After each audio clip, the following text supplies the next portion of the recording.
messieurs, bonjour, il est 13 h et c'est l'heure de vous informer.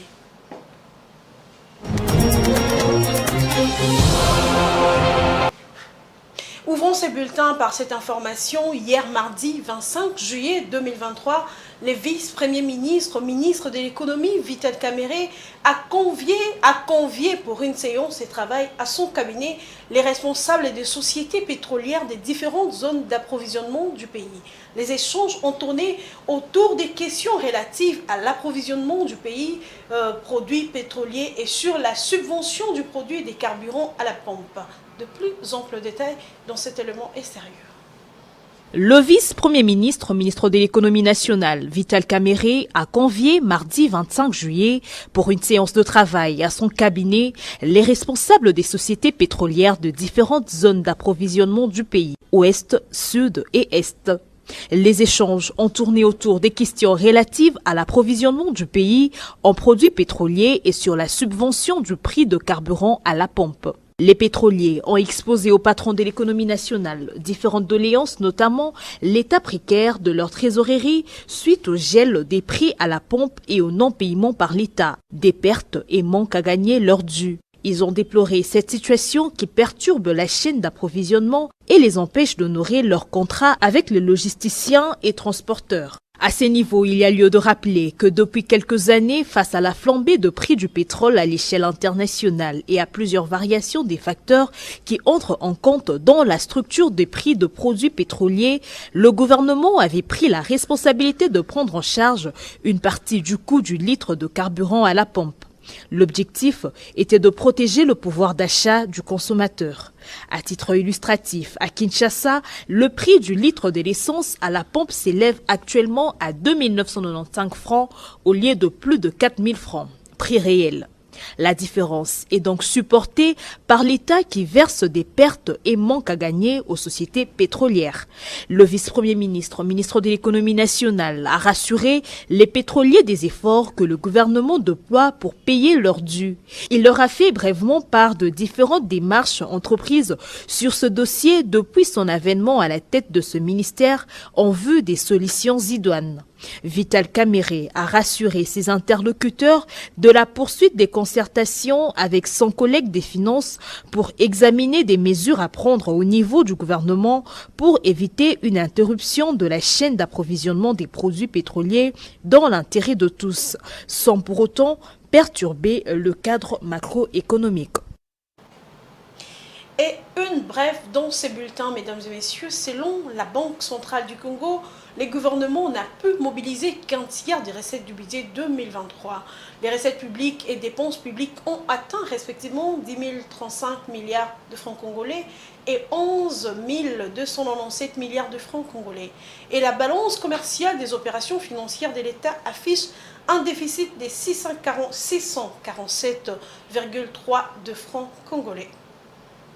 Passons à autre chose, parlons sécurité à présent. La situation sécuritaire est relativement calme sur toute l'étendue de la province du Haut-Katanga. Voilà ce qui ressort du Conseil provincial de sécurité présidé par le gouverneur Jacques Kabula Katoué. Je vous propose, mesdames et messieurs, de suivre le ministre de l'Agriculture, Joseph Kayumba, qui fait l'intérim du ministre de l'Intérieur.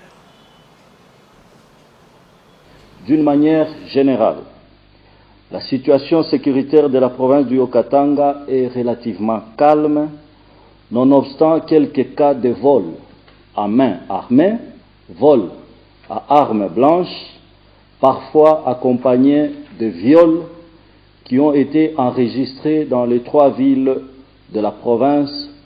Certains de nos territoires, à savoir Kambov et Pueto, ont également été victimes.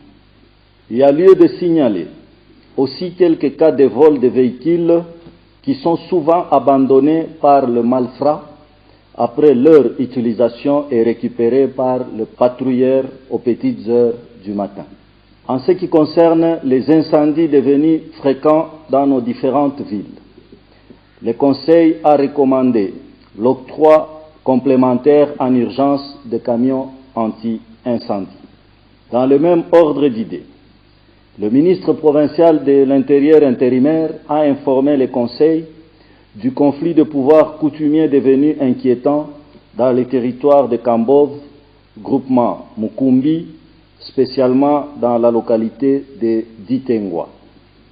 Enfin, le Conseil a été saisi du rapport succinct sur les circonstances du décès du colonel Kabulo, commandant de la police nationale congolaise, territoire de Kasenga.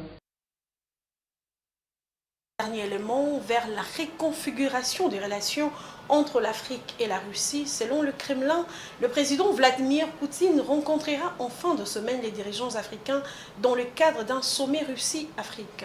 Un sommet qui se tiendra à Saint-Pétersbourg. Les détails avec Africa News.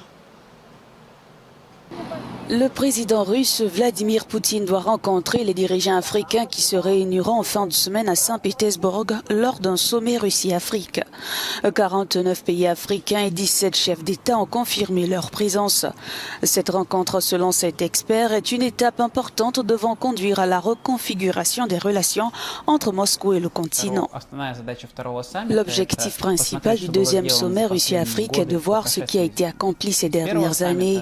L'économie mondiale et la politique ont changé. D'abord, il y a eu la pandémie de Covid-19, puis l'opération militaire spéciale a commencé. Le cadre dans lequel la Russie et l'Afrique interagissent a sérieusement changé. Par conséquent, il est évident qu'il faut revoir les relations entre la Russie et l'Afrique, trouver des terrains d'entente et expliquer mutuellement les points de vue sur les questions d'actualité, par exemple l'accord sur les céréales. Ce sommet intervient quelques semaines après que les dirigeants africains ont tenté de peser dans la recherche de la paix entre l'Ukraine et la Russie. Une délégation de chefs d'État s'est rendue mi-juin à Moscou et à Kiev pour faire entendre la voix de l'Afrique dans ce conflit. Le rôle de l'Afrique est déterminant. Nous constatons de multiples contacts au plus haut niveau. Le ministre des Affaires étrangères, Sergei Lavrov, a effectué plusieurs visites en Afrique. Le président russe Vladimir Poutine rencontre régulièrement les dirigeants des pays africains. Par conséquent, le rôle de l'Afrique est très important. La demande d'une position africaine sur l'état actuel de la politique sur la scène mondiale est également en plein essor.